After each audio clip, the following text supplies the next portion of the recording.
여러분 요즘에 가장 화두가 되는 것이 뭐죠? 축구.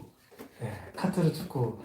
정말 제가 부러운 거는 카타르에 예전에 우리 교회에 한 달, 두 달 출석하셨던 사모님이 계세요. 카타르에서 오신 그 사모님이 현장 경기를 이렇게 릴스에다 올려놓더라고요. 그래서 와, 굉장히 부럽다.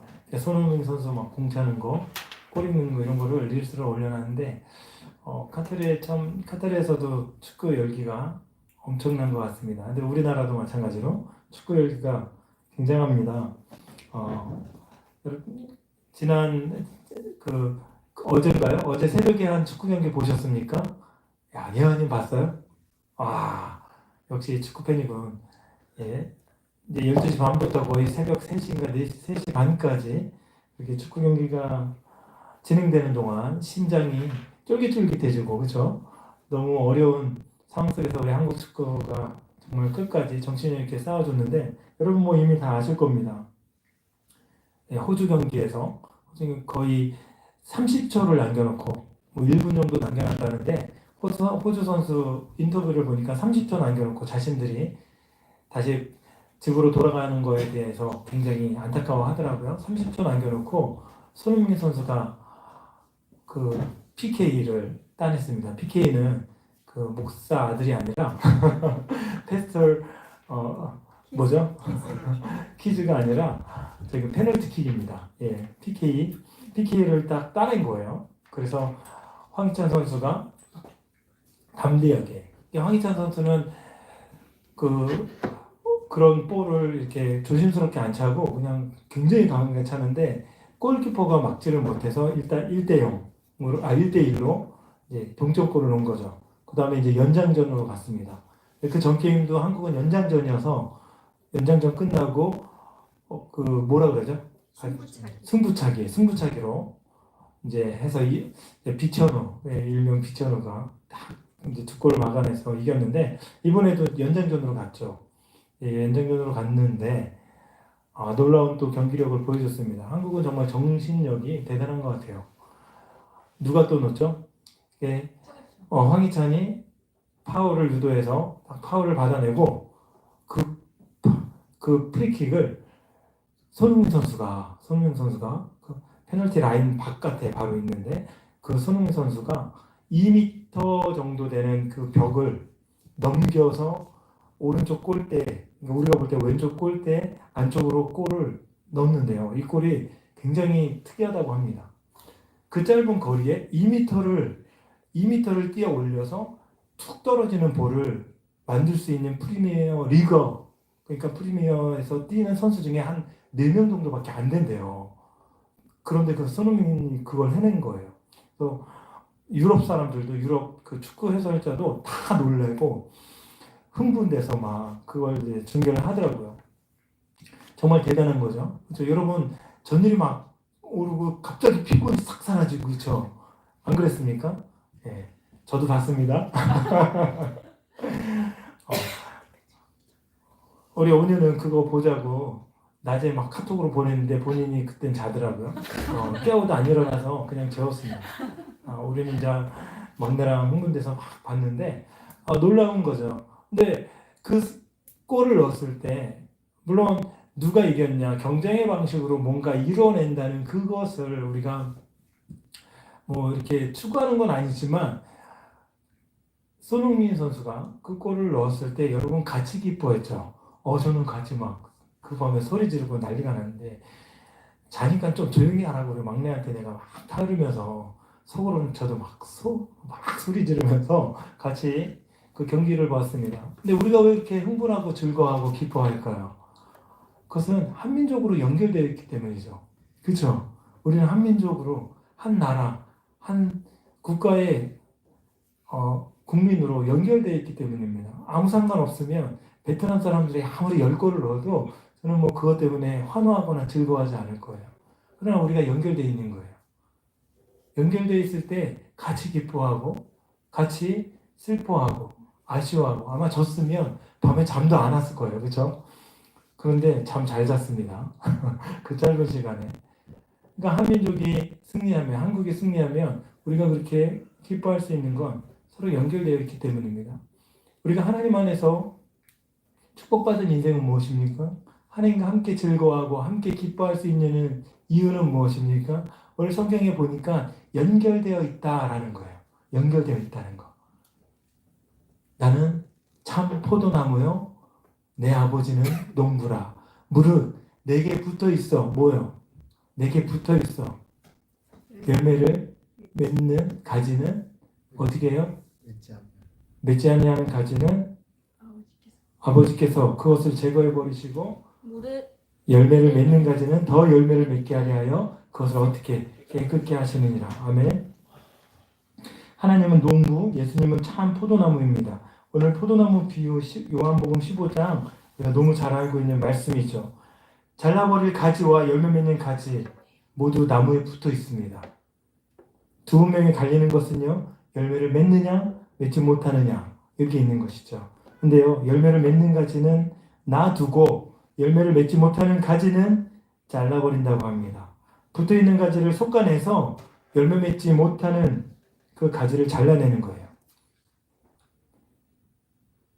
여러분, 이 절은요, 참 많은 해석을, 목회자들도 많은 해석을 하고, 주석가들도 많은 해석을 합니다. 이 절에, 제거한다는 말 있잖아요. 제거한다는 말.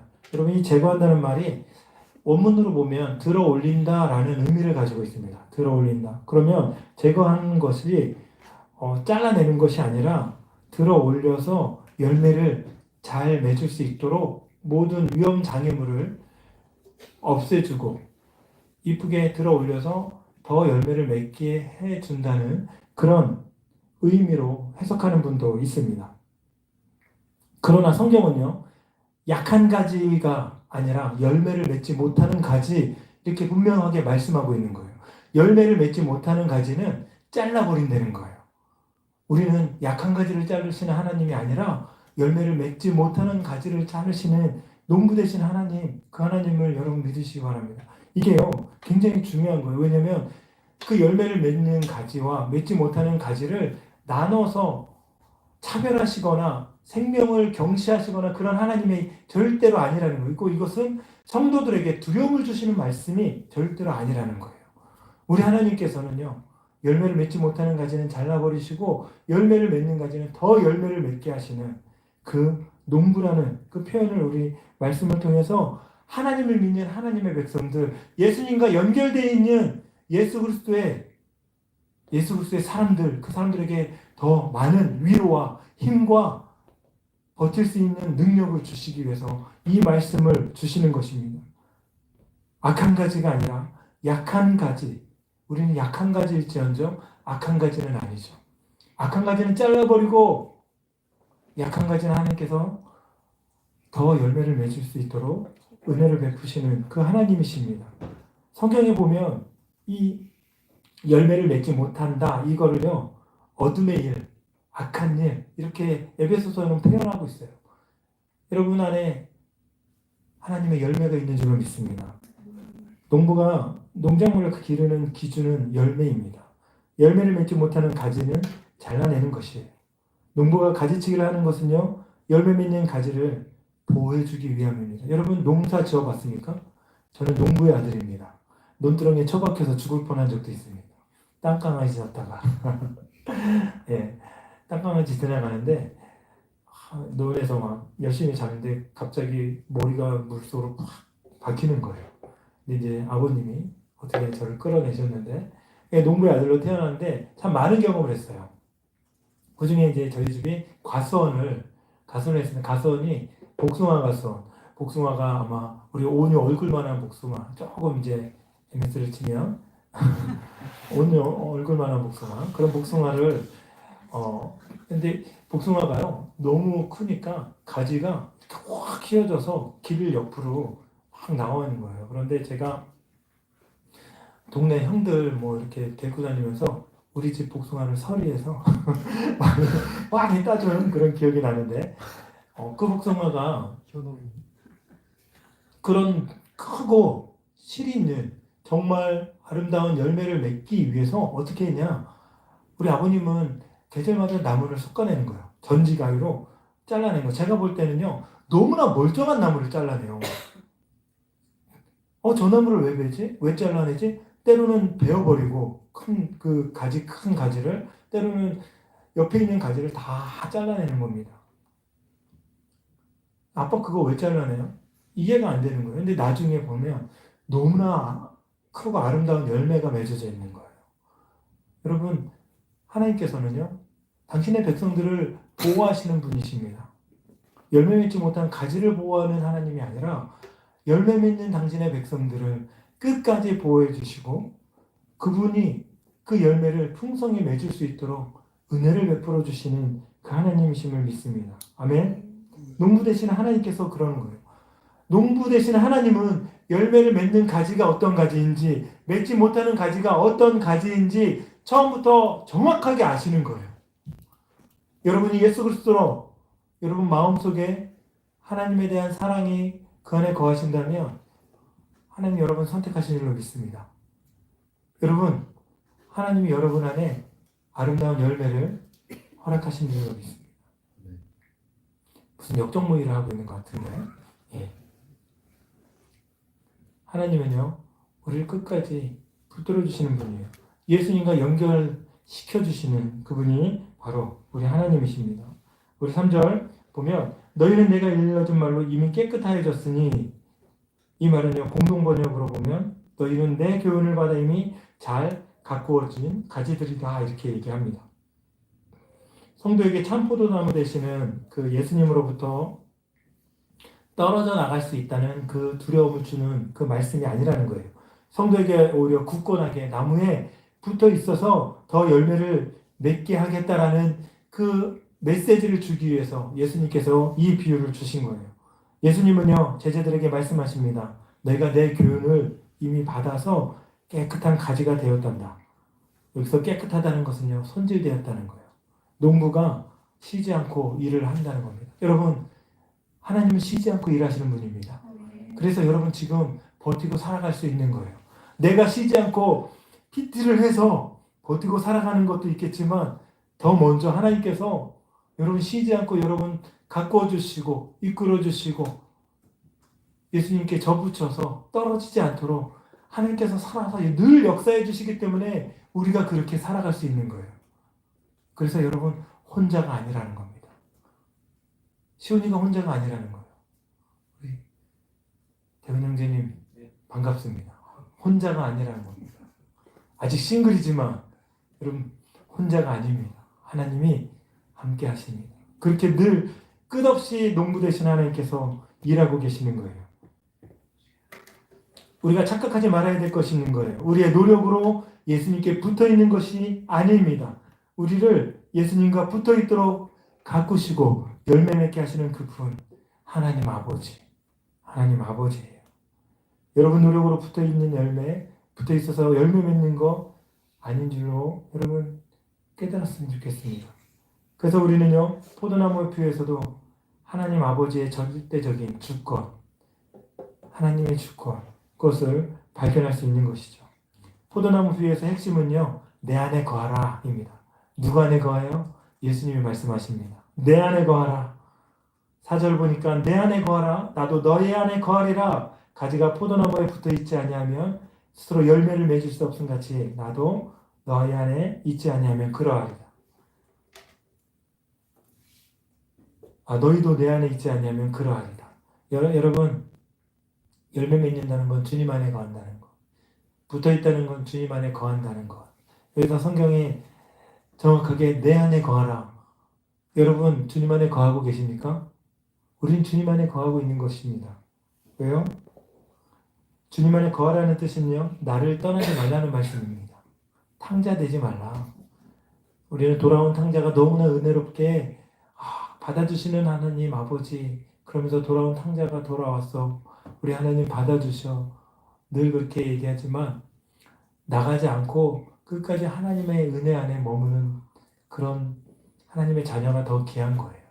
물론 집에 있어도 그 형처럼 집에 있는 탕자가 될 수 있지만 집에 있으면서도 하나님 아버지의 은혜를 늘 경험하는 찬양의 가사처럼 내게 있는 모든 것이 거저 주어진 것이 아니라 하나님의 은혜였다고 늘 고백하는 그런 사람을 하나님 귀하게 여기시는 거예요.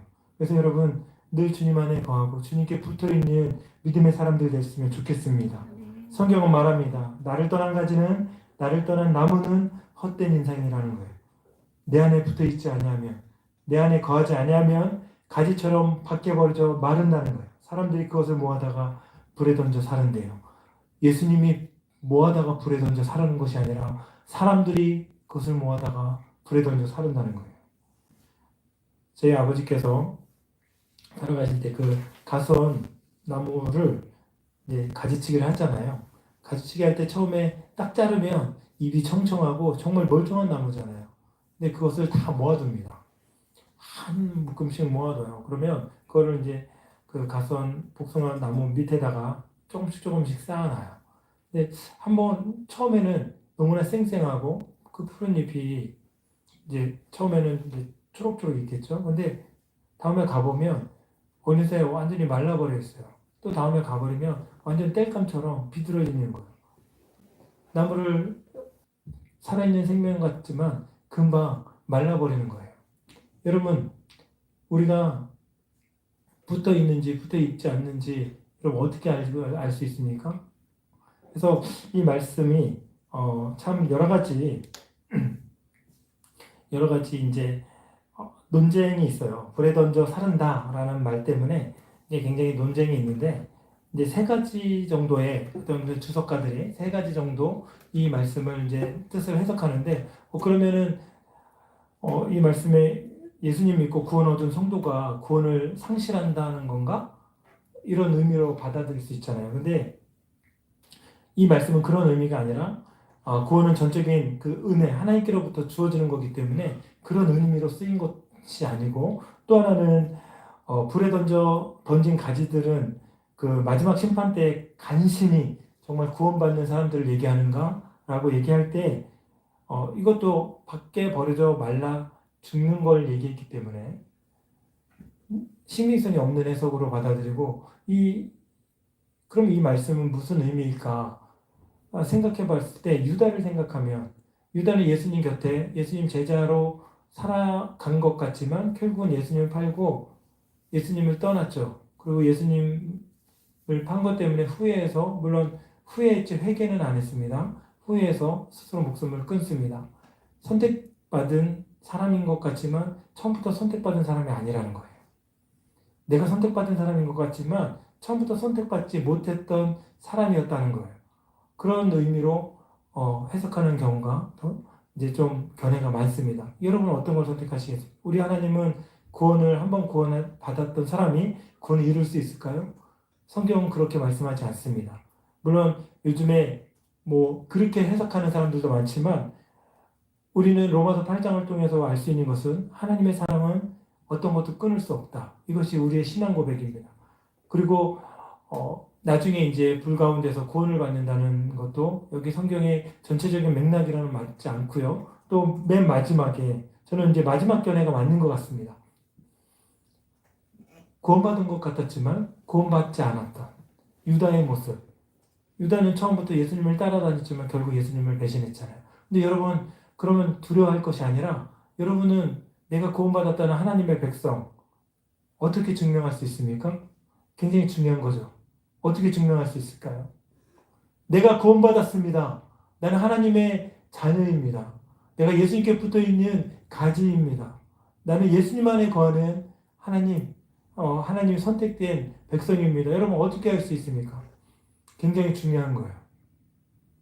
기준은 회개했느냐 회개하지 않았느냐. 회개의 삶을 살아가느냐 아니냐. 유다가요. 회개했다면 유다도 구원받는 하나님의 백성으로서 분명히 구원받았을 수 있었을 거예요. 그러나 그는 후회는 했지만 회개하지 않았어요. 여러분 후회랑 회개랑 전혀 다른 것입니다. 여러분 회개의 삶을 살고 있습니까? 어느 이단 종파는요 절대로 회개시키지 않아요. 한번 구원받았으면 절대로 회개하지 않는다고 합니다. 그래서 사도신경 외우지 않습니다. 고백하지 않아요. 우리는 다릅니다. 매 순간 사도신경 고백하며 주님 앞에 주기도문 고백하며 우리가 회개하며 하나님 앞에 믿음의 고백으로 나아가는 거예요. 우리가 구원받은 하나님의 백성임을 회개함으로, 회개의 삶으로 우리가 알 수가 있는 것입니다.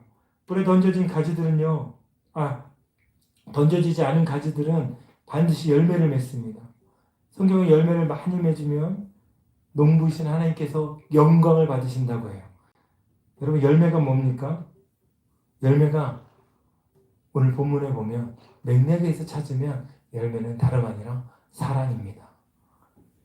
누구의 사랑? 예수님의 사랑. 그분의 사랑. 그분의 사랑이 열매인 거예요. 여러분의 심령에, 여러분 안에 예수 그리스도의 사랑이 있다면 그것은 열매인 거예요. 그래서요, 열매는 가지가 노력해서 맺는 것이 절대로 아닌 거예요.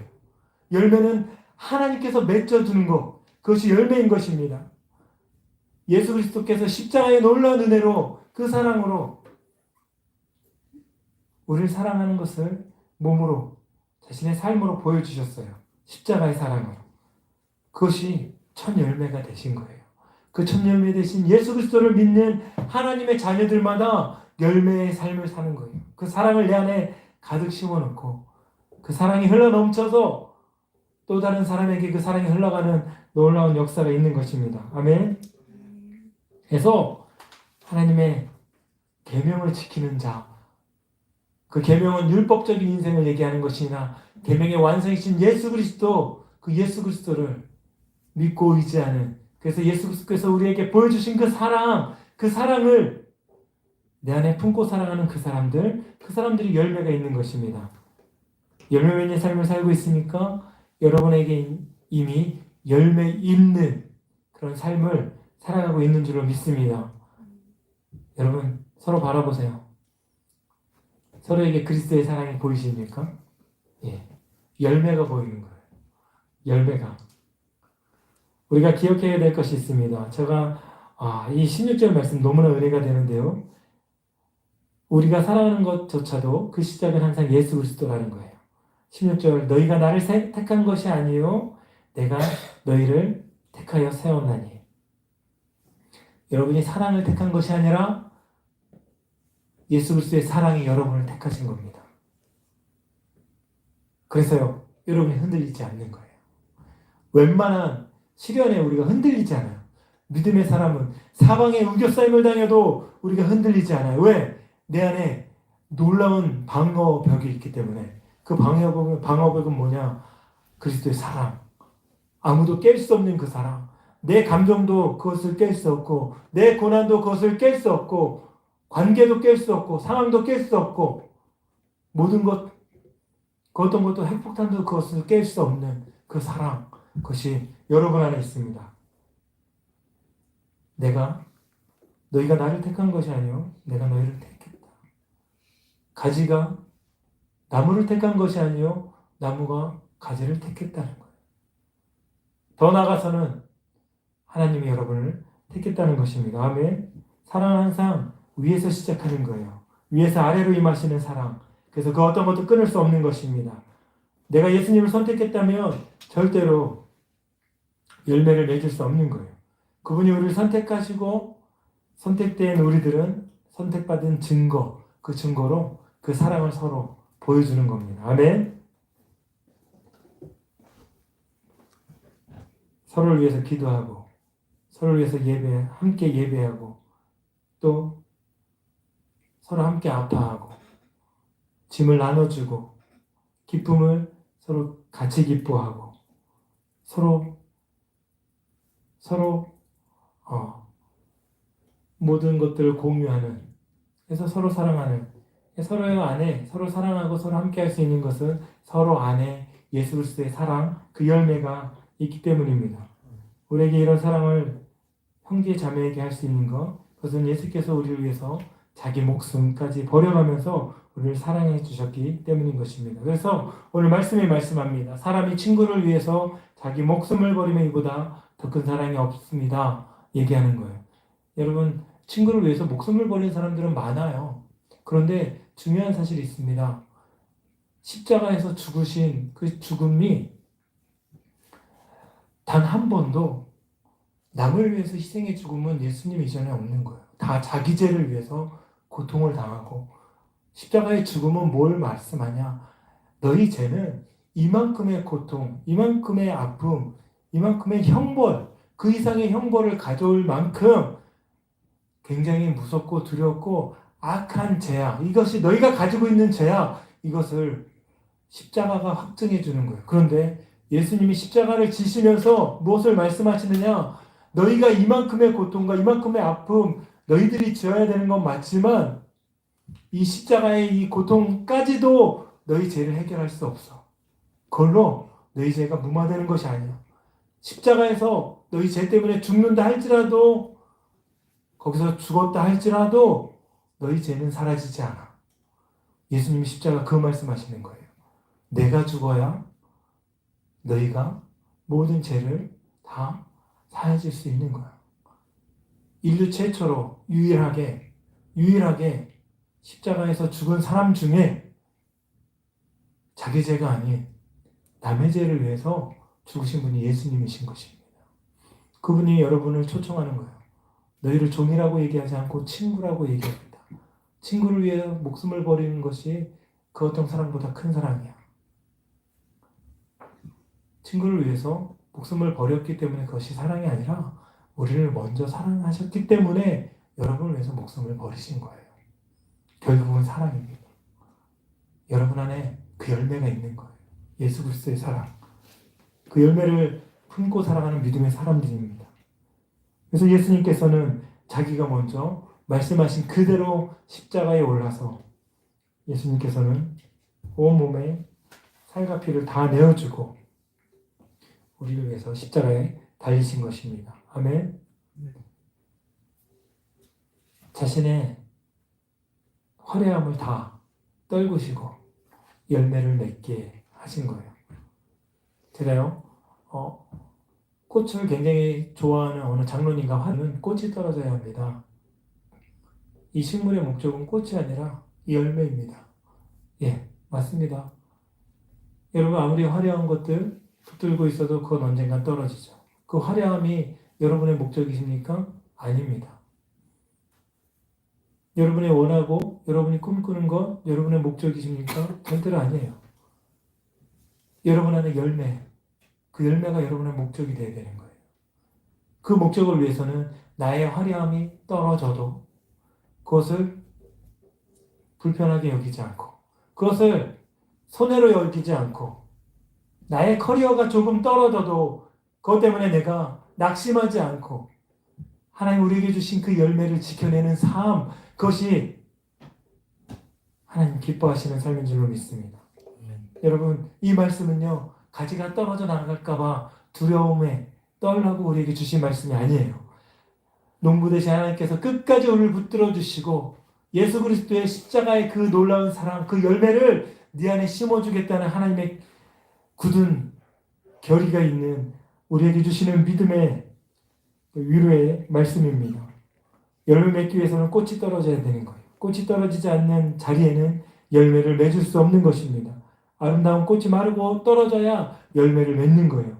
예수 그리스도께서 제자들에게 친구가 되어주셨고 또 제자들을 위해서 자신을 희생하셨습니다. 예수님의 사랑이 부활의 첫 열매가 되셨고 그 열매를 통해서 온 세상에 그리스도의 사랑으로 넘쳐나는 거예요. 우리 엄마 아빠들 여러분을 위해서 희생하는 사랑, 그 사랑이 그 사랑 아니겠습니까? 자신의 젊음을 떨구고 그렇잖아요. 아름다움을 그냥 마르도록 내버려 두고 여러분의 삶에 열매 맺게 하기 위해서 자신을 희생하는 것. 그것이 예수 그리스도의 사랑을 닮은 것입니다. 사랑으로 연결된 거예요. 그리스도의 사랑으로. 그래서 그 사랑을 누구도 끊을 수 없음을 믿으시기 바랍니다. 두려워 마시고 나를 예수님과 접붙여 주시는 그 하나님께서 우리를 끝까지 지켜주신다는 믿음, 이 믿음 붙으시기 바랍니다. 말씀을 마치겠습니다. 예수님으로부터 떨어져 나갈 수 없도록 항상 우리를 가꿔주시는 분이 하나님 아버지이십니다. 억지로 노력해서 여러분 힘으로 내 힘으로 무언가 이루려고 하지 마시고 하나님께서 여러분을 위해 보내주신 참 열매 되신 예수 그리스도 그분만 의지하고 그분의 사랑을 덧입어서 서로 사랑하며 살아가는 우리 귀한 말씀 심는 교회 성도님들 되길 소망합니다.